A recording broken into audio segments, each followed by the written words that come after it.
Shalom, Shalom. The title of this lesson is Sacrifice Today for a Better Tomorrow. Sacrifice today for a better tomorrow. I want to give all praises, glory, and honor to the one true power, Yahweh, Ba'ashem, Yahushai, Ba'ashem, Rakakwadash. And double honors to the elder apostles and the elders of Great Millstone who rule well and teach well through the Spirit. And a mighty shalom to the hopeful elect that are scattered four corners of the earth, teaching His word and believing in His word. Lord willing, as a whole, that they all continue in sound doctrine. Shalom to the Akwaf, the sisters of His faith and His truth. Lord willing, that you continue to pursue your lot, which is being a loving, a silent, and virtuous wife. And Lord willing, this edifying lesson through the power and spirit of Yahweh Ba'ashem Yahushai. Again, the title of this lesson is Sacrifice Today for a Better Tomorrow. One of the hardest things for people to understand is that growth requires sacrifice. Nothing valuable comes without giving something up.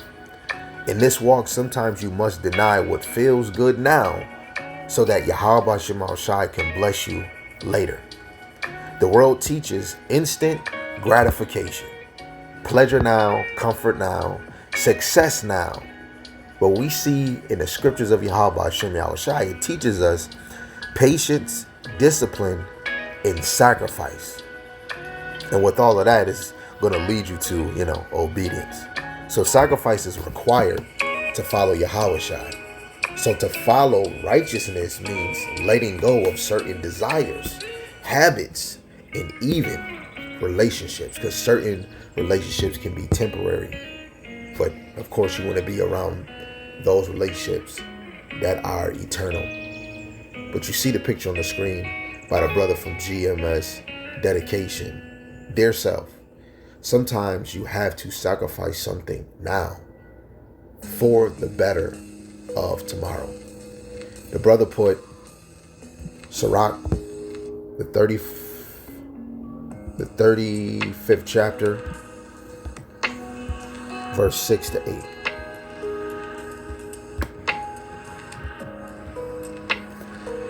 8. Sirach 35, 6 to 8, Ecclesiastes 35, 6 to 8. The offering of the righteous maketh the altar fat, and the sweet Savior thereof is before the Most High. The sacrifice of a just man is acceptable, and the memorial thereof shall never be forgotten. Give Yahweh Ba'ashem Yahushai His honor with a good eye, and diminish not the first fruit of thy hands. The sacrifice of a just man is acceptable, and the memorial thereof shall never be forgotten. That just man is a righteous man, which I just want to get this side precept real quick before we go back to Luke. What Paul said. Romans chapter 12, verse 1. I beseech you therefore, brethren, by the mercies of the Most High, that ye present your bodies a living sacrifice, wholly acceptable unto the Most High, which is your reasonable service. And if your sacrifice is going to be acceptable unto the Most High, you must examine yourself being in this truth. This is Luke, the 9th chapter, verse 23. I don't know why I did that. Luke chapter 9, verse 23. And he said to them all, if any man will come after me, let him deny himself and take up his cross daily and follow me. So denying yourself truly means sacrificing fleshly lust, sacrificing worldly approval, sacrificing temporary comfort. And it's a lot of things outside of Yahweh Ba'ashem Yahushai, which is temporary. And sometimes you lose now so you can gain eternally. Okay? So temporary loss brings eternal gain. Many Israelites fear sacrifice because they only see what they are losing today. But Yahweh Ba'ashem Yahushai is preparing something greater for tomorrow. Let's slide over to the book of Romans, the 8th chapter, and verse 18.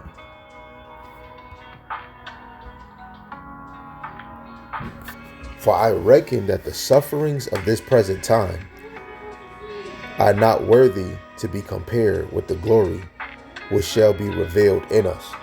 So the things that we go through on this side can never truly ever be compared to the glory that's going to be revealed in us. So our discipline today, studying instead of entertaining distractions, in choosing righteousness over popularity, or enduring hardness or hardship instead of compromising, all builds to future glory. And I want to say the first one, studying instead of entertaining distractions, which, and I know we human, sometimes you it's not really taking a break. You probably put your time in, it might be an hour. You probably did multiple lessons, and you're like, you know what, you might watch a TV show, you might eat, you might take a nap, you might go to the gym, you might work out, you might go for a walk, you might go fishing. And then maybe later on that day, you might go read a chapter or read 2 chapters, 3 chapters. But the more we do for Yahweh B'Shem Yahushai, the more you plant in your mind is better than entertaining distractions, all day, scrolling on your phone all day, watching pointless videos that don't inspire you to do a lesson or a video, things that's not alerting you on the things of the world, which is not a sin to watch those things, but to truly be better for tomorrow, you have to consume yourself with the counsel and with the wisdom, knowledge, and understanding of Yahweh B'Shem Yahushai. So farmers understand this principle. They truly do. A farmer sacrifices seed by burying it in the ground. It looks like lost, but that sacrifice produces increase because it's a seed. You plant in the dirt and you trust in, okay, I put it in the dirt, I put some water in it, that eventually it will bud. Sometimes you might not see it. You're like, oh, damn, I got to get more seeds. And then out of nowhere, one day, it starts to sprout. Okay? So that sacrifice produces increase.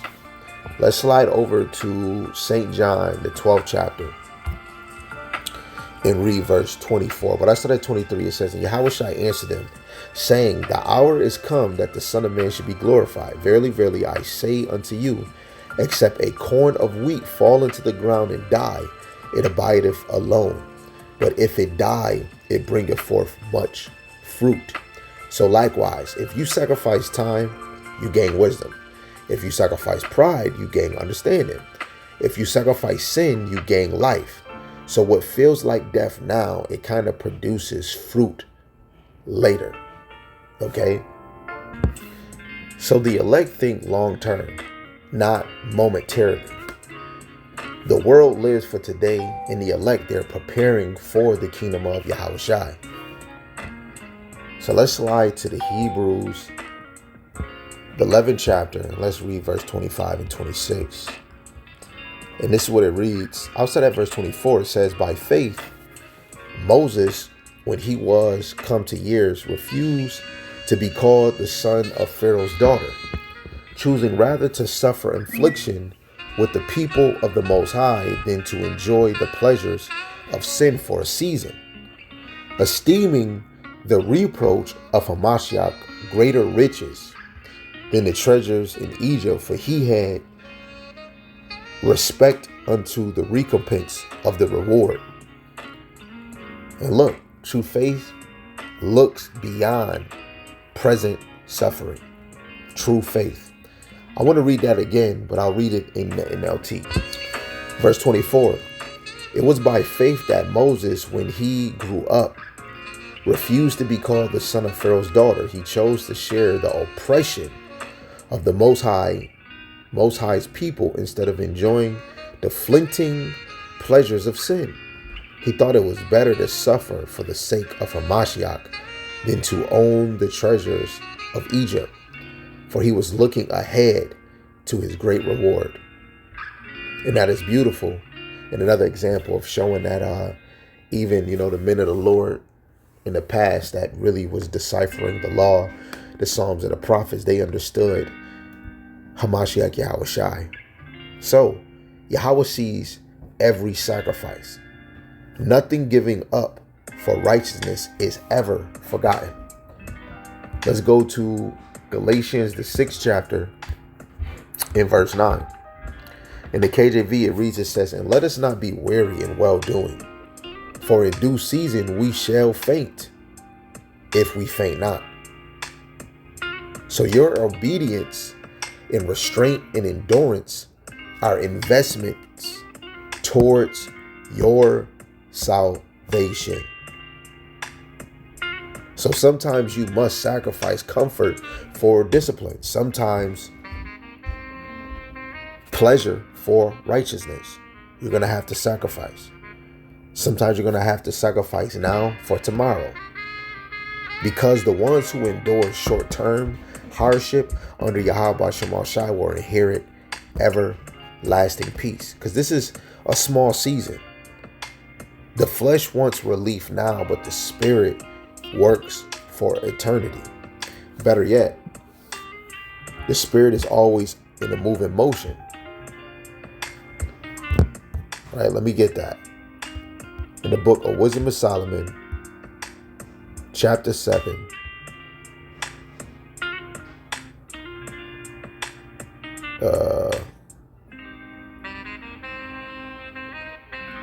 I'm going to start at 22.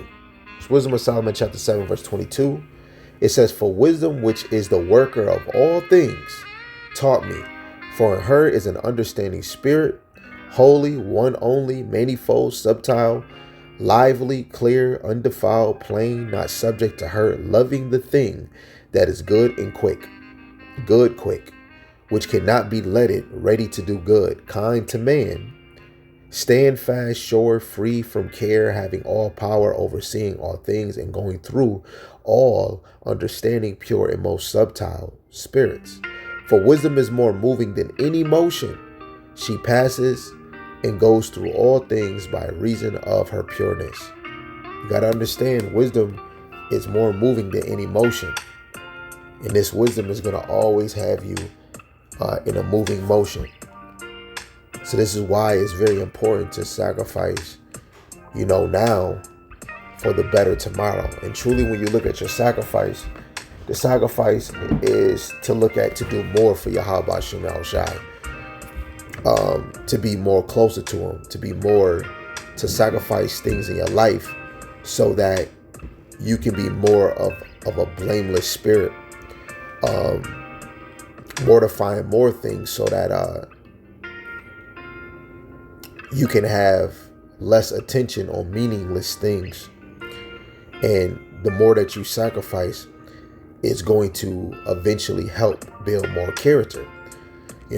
Like certain brothers out here, at work, just from starting the job way back then when I did start, I'm always a class clown, being goofy. And the Lord rearranged certain things where my goofiness is more secretive, like with brothers that know me in my household. But it's because the Spirit allowed me to mature.